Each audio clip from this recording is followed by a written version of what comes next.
But see, the problem is they want to use my tax dollars to teach that to your kids in our schools. And that's where the problem comes in. Okay? If you want to believe in the Big Bang, just enjoy yourself, but keep your religion at home. Okay? Because it is a religion. Then they tell the kids the earth formed from a hot molten mass 4.6 billion years ago. This is part of the theory, and it's in all the textbooks. 4.6 billion years ago, earth cooled down, formed a rocky crust. I think that is stupid, and I'll show you why.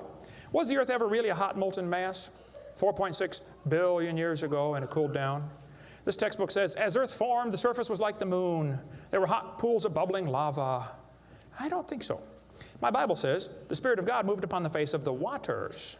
So the earth was not created a hot molten mass. It was created under water, which means it has to be less than 212 degrees Fahrenheit or 100 degrees centigrade, or it wouldn't be water, it'd be steam. So the earth was never a hot molten mass according to Scripture. Then when you look in the granite rocks, you find little tiny halos made of polonium. Now these polonium halos are absolutely amazing. Robert Gentry, a friend of mine from Knoxville, Tennessee area, he has been studying radiopolonium halos for a long time.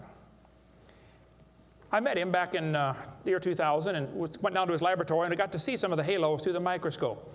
These little polonium halos are interesting because they have a half-life of less than a few minutes. If the rock was hot, when the polonium, radioactive polonium decayed and sent out the little particles and made the halo, it would melt away. Like at 4th of July, they shoot fireworks up. Makes a circle. Does the circle stay there? No, it all falls down, right? There are probably none up there now from the last 4th of July, are there?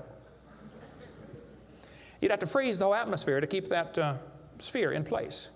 The harvest truly is plenteous, but the laborers are few.